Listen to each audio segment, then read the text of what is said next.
Tras 14 años de matrimonio, Rafael Márquez, la leyenda del fútbol mexicano que alguna vez fue aclamado como el hombre perfecto, tanto en su carrera como en su vida personal, finalmente rompió su silencio. En una entrevista que impactó a los medios confesó: "Mi matrimonio no es el sueño que todos creían, fue un infierno". Una confesión que impactó a millones de fans. De ser un símbolo de lealtad y una familia ejemplar, Rafael se convirtió repentinamente en el centro de una historia que pocos se atrevieron a creer. A los 45 años, tras muchos años de silencio, decidió contarlo todo, no para llamar la atención, sino para liberarse de años de vivir en la falsedad y el sufrimiento. Bienvenidos a nuestro canal donde la verdad se cuenta con emoción, donde las historias tras el halo se revelan de la manera más honesta.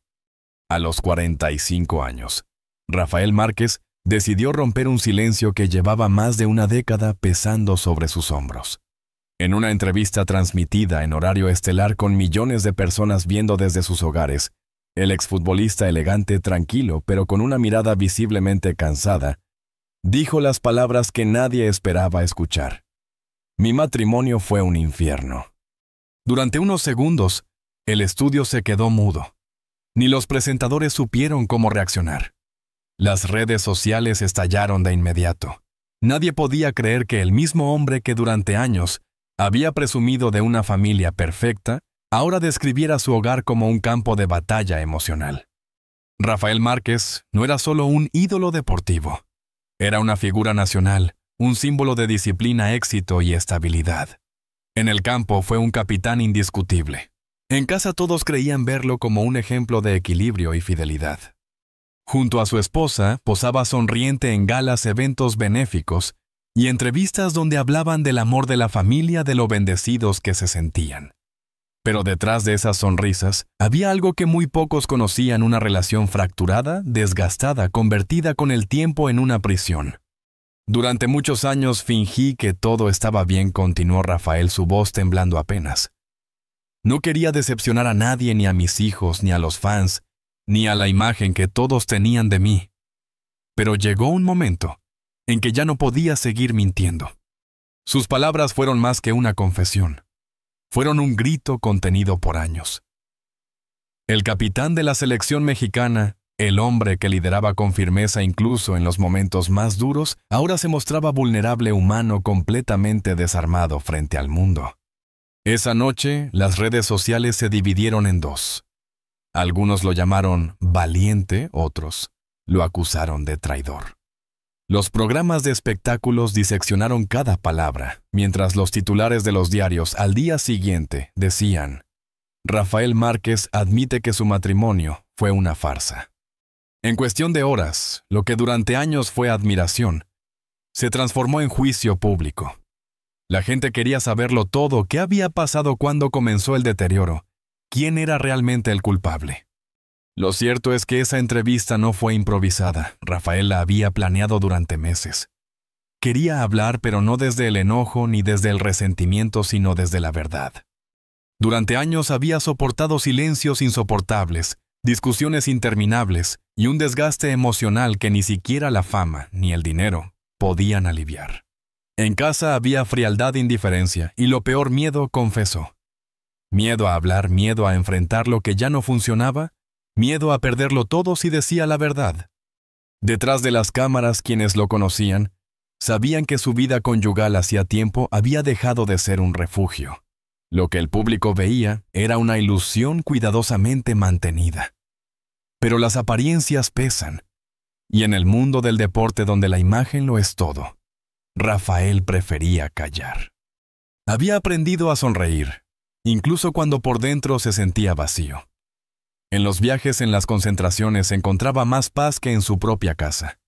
Y ese contraste lo devastaba. En su entorno más cercano, algunos amigos lo habían escuchado desahogarse, pero ninguno imaginó que llegaría a hablar públicamente. "Yo lo veía triste, pero pensábamos que era estrés o cansancio", confesó un excompañero. Nadie sospechaba que la tristeza venía de un hogar en ruinas. En privado, Rafael vivía una doble vida: el héroe que todos aplaudían y el hombre que al cerrar la puerta se sentía solo. Esa confesión marcó el principio del fin, pero también el comienzo de su liberación. Al admitir lo que tanto tiempo había callado, no solo rompió un mito, sino que se rompió a sí mismo. Y aunque sabía que sus palabras tendrían consecuencias, también sabía que era el único camino posible. «No puedo seguir viviendo una mentira», dijo al final de la entrevista. «Prefiero enfrentar el dolor de la verdad que seguir escondido detrás de una sonrisa falsa». Aquella noche, mientras el país entero debatía su declaración, Rafael se encerró en su casa, apagó el teléfono y respiró con alivio por primera vez en años. No sabía que vendría después la tormenta mediática, las críticas, la soledad, pero sí sabía algo. Por fin había dicho su verdad. Y aunque esa verdad dolía, también era la única que podía salvarlo. Durante años, Rafael Márquez fue el sinónimo del triunfo. En el campo de juego era el estratega perfecto, el capitán que inspiraba respeto incluso en los rivales. Con su porte sereno y su mentalidad disciplinada, se ganó el apodo de El Kaiser de Michoacán. Sin embargo, lejos de los estadios y las cámaras, la vida de Rafael era muy diferente. Detrás de esa imagen impecable, se escondía un hombre agotado, atrapado en una rutina que ya no le pertenecía y una soledad que crecía con cada logro alcanzado. Cuando colgó los botines, todos pensaron que por fin disfrutaría de la paz que merecía. Una casa hermosa, una familia estable, un legado asegurado. Pero lo que pocos saben es que la retirada del fútbol marcó el inicio de su caída emocional. Durante décadas había vivido bajo el ritmo frenético de la competencia, de los entrenamientos, de la adrenalina del estadio. De pronto todo se detuvo. El silencio de la vida civil lo enfrentó con algo que nunca había aprendido: a manejar sus propios pensamientos. Pasé de tener a miles de personas gritando mi nombre a despertar sin saber qué hacer con mi día, confesó en una conversación posterior. La falta de propósito comenzó a consumirlo. Ya no había partidos que ganar, ni trofeos que levantar, ni cámaras que registraran sus triunfos. Y en casa, en lugar de encontrar refugio, se topó con un muro invisible. La relación con su esposa se volvió tensa, distante, llena de reproches silenciosos. No eran discusiones explosivas, sino un goteo constante de indiferencia. Miradas vacías, palabras que no decían nada, noches en las que dormían espalda con espalda. Para un hombre acostumbrado al control y a la estructura, esa sensación de vacío era insoportable. Intentó llenar el hueco con trabajo, con proyectos, con apariciones públicas. Fundó academias, participó en causas sociales, se rodeó de gente que lo admiraba. Pero nada lograba acallar la sensación de que estaba viviendo una vida que ya no era suya. Había momentos en los que deseaba volver a los entrenamientos solo para no estar en casa, escribió en una nota privada. No porque odiara a nadie, sino porque no me reconocía a mí mismo. Los meses se convirtieron en años, y el desgaste emocional empezó a notarse. Las sonrisas en las fotos eran cada vez más forzadas. Los gestos cariñosos frente a las cámaras eran ensayados. Rafael había aprendido a interpretar su papel incluso mejor que en el campo. Pero por dentro su mente era un torbellino. El hombre que alguna vez había enfrentado a los mejores del mundo con la cabeza en alto, ahora no podía enfrentarse a su propio reflejo. Lo más doloroso fue darse cuenta de que el amor ya no estaba. No había traición, ni escándalos, ni gritos. Solo una ausencia helada que se volvía insoportable. Cada intento de recuperar la conexión terminaba en frustración. La mujer con la que había compartido sueños y éxitos ya no era su compañera, sino una extraña con la que compartía techo. Y él, incapaz de romper el ciclo, seguía fingiendo, convencido de que mantener las apariencias era lo correcto. Los medios seguían idealizando su matrimonio. En cada entrevista, los presentadores destacaban la unión ejemplar de la pareja. Él sonreía, respondía con frases diplomáticas, pero dentro de sí sentía una punzada de culpa. Sabía que cada palabra era una mentira. Me convertí en mi propio enemigo, dijo años después. Defendía una imagen que me estaba matando. A medida que la distancia crecía, Rafael empezó a aislarse. Dejaba de asistir a eventos, evitaba reuniones y prefería pasar tiempo solo. Algunos pensaron que estaba deprimido, pero pocos entendieron la profundidad de su conflicto. La fama que antes lo hacía sentir vivo, ahora Era una carga insoportable. Cada vez que veía su rostro en una portada, se veía a sí mismo como un extraño. Fue en esa etapa cuando comprendió que la verdadera derrota no llega en el campo de juego, sino en el alma. Y aunque todavía no lo decía en voz alta, ya sabía que su matrimonio estaba roto. Lo mantenía por costumbre, por miedo por sus hijos, por la opinión pública. Pero en el fondo todo estaba perdido. Sin embargo, el dolor tiene una forma curiosa de revelar verdades. En medio de su vacío, Rafael empezó a escribir, a reflexionar, a buscar respuestas fuera del ruido. Era como si intentara reconstruirse a través de la sinceridad. Por primera vez dejó de hablar como el capitán de un equipo y empezó a hablar como un hombre herido. Y fue en ese proceso, en ese silencio introspectivo, donde nació la semilla de lo que más tarde sería su confesión pública. Desde afuera, la vida de Rafael Márquez parecía impecable. Una mansión moderna, autos de lujo, vacaciones en destinos paradisíacos, hijos sonrientes en las fotos familiares. Todo era perfecto, demasiado perfecto. Pero dentro de esas paredes, el aire se había vuelto pesado, frío, casi irrespirable. Las risas habían desaparecido, reemplazadas por el eco del silencio.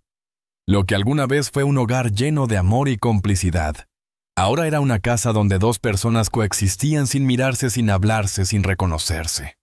Rafael recordaba los primeros años con nostalgia. Había amor, admiración mutua, sueños compartidos. Ella era su apoyo incondicional. En los momentos difíciles de la carrera, la persona que lo esperaba despierta después de cada partido, la que lo acompañaba a las concentraciones con paciencia. Pero poco a poco el brillo comenzó a apagarse. Las distancias se alargaron, las palabras se volvieron más cortas y los gestos más mecánicos. Al principio creyó que era una crisis pasajera, el desgaste natural de los años. Sin embargo, lo que siguió fue un deterioro silencioso que acabó devorándolo todo. El éxito, que para muchos era una bendición, se convirtió en su maldición. Las exigencias, la fama, la exposición constante. Todo lo que hacía grande a Rafael en el campo lo hacía pequeño en su intimidad. Era imposible separar al jugador del hombre, reconoció más tarde. Ella ya no hablaba conmigo, hablaba con el capitán, con la figura pública. Y yo también dejé de verla a ella como mujer. La veía como parte del guión que debía cumplir. Cada día se levantaban juntos, pero vivían en mundos distintos. Él hablaba de proyectos, de viajes, de compromisos.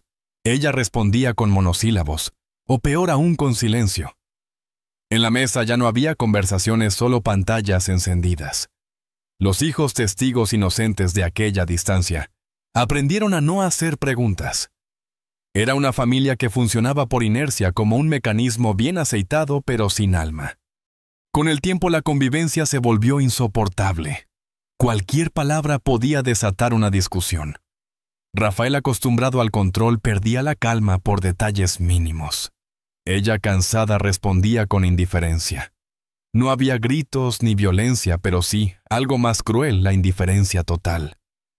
Llegó un momento en que podía estar frente a ella sin sentir nada, confesó. Ni amor ni odio, solo vacío. Aún así, ambos siguieron fingiendo. Las apariencias eran sus salvavidas. En público sonreían, se tomaban de la mano, hablaban de amor eterno. Era una actuación que ambos conocían bien. Las revistas hablaban de la pareja ejemplar, los fans los admiraban, y cada elogio era como una daga más. Rafael sabía que vivía una mentira, pero no se atrevía a romperla. Temía el escándalo más que la infelicidad, escribió en su diario. Creía que era mejor sufrir en silencio que decepcionar al mundo. Las cosas empeoraron cuando comenzaron las sospechas. Ella lo acusaba de distanciarse, de tener a alguien más, de vivir una doble vida. Él lo negaba, aunque en el fondo sabía que su desconexión emocional era tan evidente como sus ausencias. Los viajes de trabajo se convirtieron en refugios. Prefería dormir en un hotel que regresar a casa y enfrentar el peso de una relación muerta. La tensión era constante, invisible, pero insoportable. Una noche, después de una discusión especialmente amarga, Rafael salió de casa sin rumbo. Condujo durante horas sin saber a dónde iba. Terminó estacionado frente a un campo vacío, en la oscuridad, solo con el ruido del viento. Fue allí donde entendió que ya no quedaba nada que salvar. Que aquella casa lujosa, con su decoración perfecta, era solo un escenario donde ambos actuaban por costumbre. Y que seguir allí no era amor sino miedo. Miedo al fracaso, miedo a las críticas, miedo a aceptar que el matrimonio perfecto había muerto hacía mucho tiempo. A la mañana siguiente regresó, y como siempre fingió normalidad. Pero algo en su mirada había cambiado. Por primera vez se vio a sí mismo desde fuera. Un hombre exitoso, admirado pero prisionero de una vida vacía. No era la fama lo que me pesaba, confesó tiempo después. Era la mentira. A partir de entonces comenzó el principio del fin. Los silencios y silencios se volvieron muros, las miradas evasivas, y cada sonrisa frente a las cámaras era una puñalada más en su conciencia. El hogar que todos admiraban era en realidad una jaula de cristal. Brillaba por fuera, pero por dentro estaba hecha pedazos. Cuando Rafael Márquez decidió a hablar, la tormenta mediática no tardó en estallar. Los titulares no solo se centraron en su confesión sobre el matrimonio infierno, sino que empezaron a aparecer historias paralelas, supuestas amantes, mensajes filtrados, viajes secretos, nombres de mujeres que jamás había visto en su vida. Los programas de espectáculos competían por tener la exclusiva, mientras las redes sociales se llenaban de juicios, teorías y burlas. En cuestión de días, la verdad se había convertido en un rompecabezas manipulado por el morbo. El rumor más fuerte apuntaba a la existencia de una tercera persona, una mujer más joven con la que, según los tabloides, Rafael mantenía una relación desde hacía años. Se publicaron fotos borrosas, coincidencias de lugares e incluso supuestas conversaciones. Pero ninguna prueba era concluyente. Lo curioso era que durante mucho tiempo Rafael prefirió no desmentir nada. Guardó silencio, lo que muchos interpretaron como una admisión tácita de culpa. Sin embargo, cuando finalmente habló, lo hizo con una calma que desarmó a todos. No hay una tercera persona, dijo frente a las cámaras. Solo hay una historia mal contada. No fue una mujer la que destruyó mi matrimonio, fue la distancia, el silencio, el orgullo y la falta de amor. Sus palabras, lejos de apagar el fuego, lo avivaron. Algunos lo llamaron cínico, otros valiente. Pero detrás de esa frase había una verdad más profunda. La ruina de su matrimonio no fue provocada por la traición, sino por el desgaste emocional de dos personas que dejaron de escucharse mucho antes de dejar de amarse. Aún así, entre tanto caos, hubo un nombre que resonó más que los demás. El de una periodista con la que Rafael había coincidido en varias entrevistas y eventos deportivos. La prensa la convirtió en la protagonista involuntaria del escándalo, destrozando su reputación sin pruebas.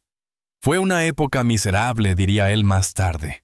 Ver cómo destruían la vida de una persona inocente por un rumor me hizo entender hasta dónde llega la crueldad cuando alguien busca vender una historia. Pero había algo que el público no sabía. Rafael sí había conocido a alguien que le cambió la vida, aunque no de la manera en que todos pensaban. No fue una amante, ni una mujer escondida, sino una persona que sin buscarlo lo ayudó a verse con honestidad. Una amiga, alguien que apareció en su momento más oscuro, y lo confrontó con la verdad que él mismo negaba. Ella me hizo entender que no se trata de buscar culpables, sino de dejar de fingir, confesó. No fue amor prohibido, fue un espejo. A partir de entonces, Rafael empezó a distanciarse del ruido. Mientras los medios seguían inventando historias, él se encerró en el silencio. Canceló entrevistas, dejó de aparecer en eventos y se mudó temporalmente fuera del país. Necesitaba espacio para pensar, para sanar, para dejar de reaccionar al escándalo y comenzar a escuchar su propia voz. Durante esos meses, escribió, reflexionó y por primera vez en mucho tiempo habló con sus hijos sin máscaras. Les pidió perdón no por haber fallado como figura pública, sino por no haber tenido el valor de ser sincero antes. Mientras tanto, la verdad fue perdiendo fuerza mediática. Los rumores se diluyeron y poco a poco el interés público se desvió hacia otras noticias. Pero para Rafael el daño ya estaba hecho. Había aprendido de la forma más dura que en el mundo de la fama, una mentira repetida 1000 veces puede volverse más fuerte que la verdad. Aún así, decidió no luchar contra el escándalo, sino vivir por encima de él. No puedo controlar lo que los demás dicen, declaró en una entrevista posterior, pero sí puedo elegir cómo vivir con mi verdad. Ese fue el momento en que comenzó a reconstruirse, no como futbolista ni como figura pública, sino como ser humano. Volvió a entrenar esta vez no para competir, sino para liberar su mente. Se dedicó a proyectos personales, a su fundación, y sobre todo a reconectar con lo que había perdido la paz. Su nueva vida no necesitaba aplausos ni titulares, solo silencio y honestidad. Con el tiempo el público empezó a mirarlo de otra manera. Ya no como el ídolo inalcanzable, sino como un hombre que se había atrevido a mostrar sus grietas. Y aunque las heridas aún dolían, Rafael comprendió que la verdad, por dolorosa que sea, siempre es un acto de libertad. Cuando Rafael Márquez reapareció públicamente después de meses de silencio, su aspecto era diferente. No era el mismo hombre impecablemente vestido con el porte altivo y la sonrisa ensayada que los medios conocían. Había algo más sereno en su mirada, un brillo nuevo que no venía del éxito sino de la calma. Su voz sonaba pausada, casi suave, como quien ha dejado de pelear contra el mundo y finalmente ha hecho las paces con su propia historia. No quiero volver al pasado, dijo entonces. Quiero entenderlo, agradecerlo y seguir adelante. Esa frase marcó el inicio de una nueva etapa en su vida. Lejos del ruido mediático, Rafael comenzó un proceso profundo de transformación personal. Buscó terapia, se reconcilió con su familia y, sobre todo, consigo mismo. Aprendió a perdonarse por los errores que había cometido y a aceptar las decisiones que lo habían llevado hasta ese punto. No se trata de borrar lo que viví, comentó en una charla íntima. Se trata de aprender a convivir con lo que fui, con lo que perdí y con lo que me queda. El fútbol, que había sido su vida entera, volvió a tener un lugar en su historia, pero esta vez desde otro ángulo. En lugar de entrenar para competir, comenzó a entrenar para enseñar. Fundó una academia con el propósito de formar jóvenes no solo como deportistas, sino como personas. Quiero que entiendan que el éxito no vale nada si pierdes la paz, les decía a sus alumnos. Que un campeón no es el que más gana, sino el que sabe levantarse después de caer. Poco a poco la figura del Kaiser se transformó en la de un mentor, un ejemplo de resiliencia y humildad. Y humildad. Ya no buscaba reconocimiento ni aplausos, sino autenticidad. Y aunque muchos aún lo asociaban con el escándalo, a Rafael ya no le importaba. Había aprendido a no vivir pendiente de lo que los demás pensaran. Su vida por primera vez le pertenecía. En entrevistas posteriores, habló de la importancia del silencio. Dijo que durante años temió enfrentarse a él, porque en el silencio uno no puede esconderse. Ahí te ves de verdad, explicó, y a veces lo que ves no te gusta, pero si no lo enfrentas, no cambias. Ese fue su mayor aprendizaje, que el dolor, si se acepta sin huir, puede convertirse en un maestro. Su relación con sus hijos también cambió. Ya no era el padre distante que siempre estaba en un viaje o en una concentración. Ahora los escuchaba, los acompañaba y les hablaba desde la vulnerabilidad. Antes quería que me admiraran, dijo con honestidad. Ahora solo quiero que me comprendan. Esa sinceridad, aunque llegó tarde, fue el puente que lo reconectó con lo que realmente importa. Y en cuanto a su exesposa, el tiempo les permitió una tregua silenciosa. No volvieron a ser pareja, pero sí aprendieron a respetarse. A veces, amar también es dejar ir sin rencor, admitió. Hoy le deseo paz como me la deseo a mí mismo. Fue una confesión que muchos no esperaban de un hombre que alguna vez fue símbolo de fuerza y orgullo, pero que ahora hablaba desde la humildad y la madurez. Años después, cuando volvió a pisar un estadio lleno de aficionados que coreaban su nombre, ya no lo hizo como jugador, sino como invitado especial. Y mientras observaba el campo, el mismo donde había vivido tantas glorias y derrotas, comprendió algo esencial: que la verdadera victoria no era levantar un trofeo, sino poder mirar atrás, sin odio ni vergüenza. Su historia, marcada por el éxito, la caída y el renacimiento, se convirtió en un recordatorio de que todos, incluso los ídolos, son humanos. Que detrás de cada figura pública hay un corazón que sufre, duda y se reconstruye. Y que al final la vida siempre ofrece segundas oportunidades pero solo a quienes tienen el valor de mirarse con honestidad. Rafael Márquez lo entendió tarde, pero lo entendió bien. No se trata de ser invencible, sino de aprender a vivir con las cicatrices, porque solo quien ha conocido la oscuridad puede reconocer la luz cuando vuelve a brillar. A veces, la vida nos enseña de la manera más dura que no hay éxito que valga la pena si el alma está vacía. La historia de Rafael Márquez no es solo la de un futbolista que lo tuvo todo y lo perdió, sino la de un hombre que aprendió a sanar, a perdonarse y a comenzar de nuevo. Porque al final la fama, los trofeos y los aplausos desaparecen, pero la paz interior, esa permanece cuando decides vivir con verdad. Quizás su historia te haga pensar en tus propias batallas, en esos silencios que guardas, en las veces que finges que todo está bien, mientras por dentro te estás rompiendo. Rafael nos recuerda que no hay vergüenza en caer, ni debilidad en llorar. Lo importante es levantarse, mirar hacia adelante y tener el valor de decir, ya no quiero seguir fingiendo. La vida está llena de momentos para empezar otra vez. No importa cuántas veces falles, lo que cuenta es que sigas buscando tu luz.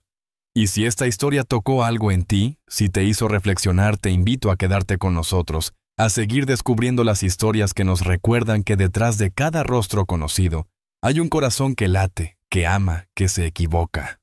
Igual que el tuyo, igual que el mío. Suscríbete al canal, comparte este video y acompáñanos en este viaje donde hablamos no solo de fama, sino de humanidad. Porque como Rafael Márquez, todos tenemos una historia que contar, una verdad que aceptar y una nueva oportunidad para volver a ser nosotros mismos.